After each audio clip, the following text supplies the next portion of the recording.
After many hours scouring the web, looking at leaks, seeing what insiders had to say, and talking to AI, I have created the bulletproof roadmap for Xbox in 2025 that will even have a showcase that somehow manages to top their so-called best one ever. Hello there, friendos, it's KibaG, and 2025 is gonna be wild. Because it all starts in January with Game Pass editions like Eternal Strands, Sniper Elite Resistance, Citizen Sleeper 2, Starward Vector, because Game Pass is gonna be part of the equation. Like, that's just what you get now as the exclusive thing as an Xbox person, which is dope-ass games come to Game Pass. But to highlight that is the first-party games, which we'll see in the Developer Direct in January. Which, by the way, I'm really happy they do these. It just gives us an opportunity to see 4 of the many studios that they have. And the 4 that we'll see is... So I shot this 2 weeks before the January Direct was announced, so a couple things. The 2 things I mentioned that I am correct about is that South of Midnight and Doom: The Dark Ages are for sure there, and I still say South of Midnight will be April 2025, and Doom will follow right after it in May 2025. There's a lot of reports saying that. But the other things that I will admit I'm incorrect about is Outer Worlds 2. It could be there. It could be the mysterious 5th surprise, which I believe there will still be a 5th thing there. Maybe that is like, oh, we didn't mention Outer Worlds 2 will be here, but here it is. And then the actual thing that they have as the question mark is, well, I'll point it out in the video. And yes, there will be a mysterious 5th one that wiggles in as the surprise hit, being Elder Scrolls 4 Oblivion remake. Apparently it has been in development for like 5 years now by Virtua Studios, and look, I might spoil some things for you here.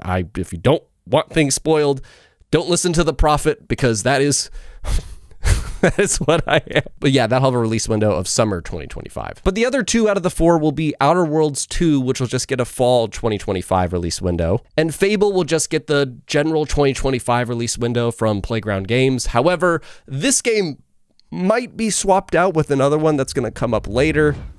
Yeah, they're saving that for the summer showcase. Then we get to February, though, with the first major first-party Xbox release of the year with Avowed. And hopefully, what a way to kick off the year from what is probably Xbox's golden studio. But we'll also get some nice Game Pass editions, of course, like Descenders next. But then before we get to the second quarter of the year, we wrap it up with March, where we start to meet some of the partners that Xbox has made over the years, which I've gathered and looked into things, seeing how they have kind of a list of partners that have frequently done day one launches with Game Pass and the partnerships that they formed with them. And Sega kicks everything off with Football Manager 25. No, they will not launch a RPG day one, because they just released like 2 of them last year. We'll also get things like 33 Immortals, Void Train getting its Xbox release and Game Pass day one, The Alters, that game that was like, I gotta make a bunch of clones of myself to survive on this planet. Atomfall, the next game from the Sniper Elite developers. And the Xbox Partner Preview continues to be around to just see some other games that might be on Game Pass, might not be. But the big announcement of this show is Ark 2.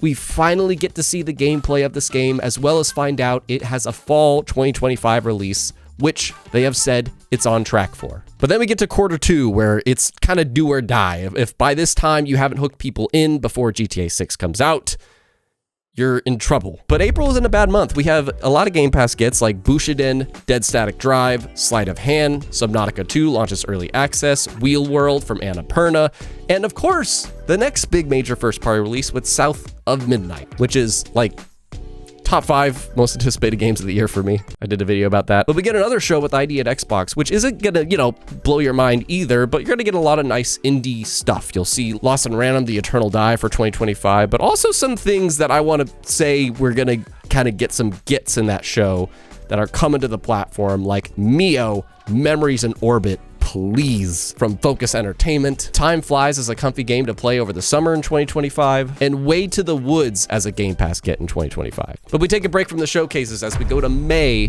where 2 more of the most anticipated games of the year for me come out, with Clair Obscur, Expedition 33, this realistic looking turn-based combat game, and Doom: The Dark Ages. Let's freaking go. Some rumors and whatnot are suggesting that Doom: The Dark Ages is coming out in May, and we also just got another very brief look at it at the NVIDIA showcase. And by the way, I haven't mentioned this, but throughout the year, we will also, again, to flaunt Game Pass, get this sporadic Activision Blizzard releases, and I'm just hoping by the end of the year, and I would imagine by the end of the year, we would get Crash Bandicoot 4 about time, both Call of Duty Modern Warfare 1 and 2, the remake or the, reimaginings, Tony Hawk Pro Skater stuff, anything Transformers or Marvel, hopefully figuring out the license IP stuff, and Prototype. It's all part of their big hope to win the year before June hits, because June is gonna be a big month. We get a lot of cool Game Pass stuff though. You kick off the summer with Mixtape. We get Mio, Memories in Orbit. Please. Time flies, and of course the month ends with the next big Xbox release being Elder Scrolls 4 Oblivion Remake. But, of course, the Xbox Game Showcase happens. And this is a showcase that they do their darnest to make... Oh God, excuse me. That they set the timeline, that they make people feel like you will just always have something over the next few months. And they open the show with the next Halo game, which I refuse to say is a remake of Combat Evolved. We get a follow-up trailer to remind people about the Oblivion remake. The usual, by the way, throughout the year stuff with Elder Scrolls Online, Sea of Thieves, no Halo Infinite at any Xbox show. Of course, that's just how it goes, because we're alone out here. Fallout 76, World of Warcraft, and the Flight Simulator stuff, of course. But the more exciting things is that Outer Worlds 2 finally gets its release date trailer of September 2025. We also see Towerborn coming out in September 2025. And we also see Indiana Jones and the Great Circles DLC, The Order of Giants, also coming out in September 2025. Kill me. They do it every year, man. Like every year, they just want to make September the gnarliest thing. I don't know why, but there actually might be good reason why, which we'll get to when we get to September. But that's not all for 2025, because we finally get our first look at Contraband, the game that Avalanche Studio revealed in 2021 and has been in development for roughly, give or take, since 2020. There's apparently like internal delay. We were going to launch it, but let's push it back into 2025. So that's exciting. We'll also see the next Diablo 4 DLC that will continue the Vessel of Hatred, which will also be coming out in October 2025. But we also get glimpses of the future, both 2026 and beyond, with our first reveal of Forza Horizon 6. And yes, it takes place in Japan. If there is time in the show, we will also get our first look at Gears of War E-Day, the gameplay for it. And yes, we also get a release window of 2026. Double Fine will reveal their next project, which is also joined the 2026 family. But the vague future goes to Kojima, finally giving us our first look at Overdose, his project that he's making with Xbox Game Studios. And the show closes with the Blizzard logo and our first look at the open world shooter, StarCraft, with some sort of subtext. Warcraft. Wait, no. But earlier I said like Fable might get swapped out of the developer direct. And what I said that for is because Contraband could make its way into that direct. Maybe it's even the surprise game. Who knows? But I could picture that potentially happening if Contraband is being revealed this year.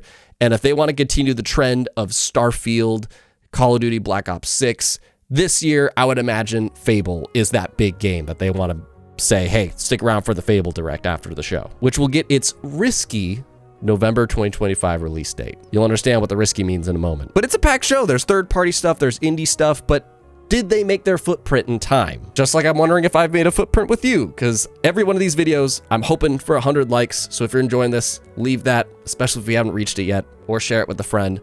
But what's going to happen in July? What's happening in July has me very excited, because Replaced will finally be released. We'll also get a great co-op thing with FBC Firebreak from Remedy, continuing the controlled universe and shenanigans. And we get two of those partners I mentioned earlier that work well with Game Pass, with 505 Games releasing Wu Chang, Fallen Feathers. Game looks awesome. And Dotemu with Ninja Gaiden Ragebound. And then while August might seem like a quiet month with just Lost in Random The Eternal Die from Thunderful and To a T from Annapurna coming out. To a T looks hilarious. We'll have Gamescom, which Gamescom will actually be pretty quiet for Xbox, and there will be deep dives on the onslaught of games coming next month. Because I guess let's just talk about it. September is a month that a lot of delays could happen because yes, it happens. And I don't just mean the fact that Hollow Knight Silksong will finally be released and people can stop wearing the clown masks, or that we'll have a lot of nice little gems to play like Way to the Woods, Nirvana Noir, Possessors, and Xbox's first party releases, which are gonna hit hard this month between Towerborn's full release, Outer Worlds 2, Indiana Jones and the Great Circle, The Order of Giants, or a potential BlizzCon. Like, they canceled that last year, but there were still streams, so we could get that because BlizzCon is just a thing. We could get a new look at that StarCraft game or Overwatch 2 or the Diablo 4 DLC. No, this is the month that Grand Theft Auto 6 comes out in the back half, and things could be rearranged, but this is the month that they know if it hasn't come out by this time, we have to hit hard and get people in. So let's just release 3 of our first party things then. And they don't tend to slow down either because October we have Arc 2 releasing finally. If Turok releases in the same year as Arc 2, that's going to be a dinerific year, and trademark that phrase. I don't...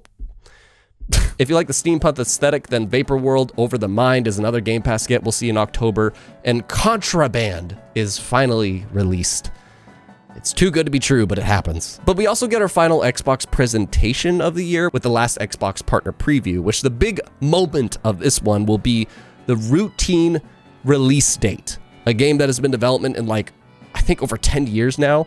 It's a day one on Game Pass. But finally, we get to the last major release of the year in November, which is totally Winterboro, that cute mouse game in the snow that I actually talked to the developer to at PAX, which is pretty cool. Or maybe it's Split Fiction coming to Xbox Game Pass Ultimate thanks to EA Play 8 or 9 months after it comes out in March. No, I'm talking about the other game that'll release that month, which is Fable, one of the 4 horsemen of Xbox. It finally happens, but sadly, it will just barely miss the eligibility for December. Yes, December, the Game Awards happen, which is a year that Xbox really shows up in terms of the nominations, man. You get to see Indiana Jones and the Great Circle nominated for Best Performance for Troy Baker, Doom the Dark Ages nominated for Best Action Game, South of Midnight nominated for Best Score and Art Direction, Outer Worlds 2 and or Avowed nominated for Best RPG.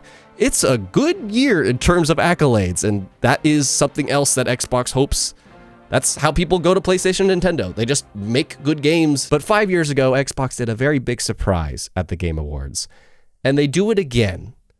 They reveal their next-gen system. And there's a chance that this reveal could happen at the Summer Showcase if they really want to hammer on the feel of look forward to being an Xbox person. That could happen, but I truly believe they'll save it for the Game Awards because there's a lot of titles that I haven't brought up, like Blade, Clockwork Revolution, Perfect Dark, State of Decay 3, Elder Scrolls 6. I haven't mentioned any of them. It's all part of this master plan that Xbox is doing to make one of the best launch years ever for this system. Go watch that here and let me know.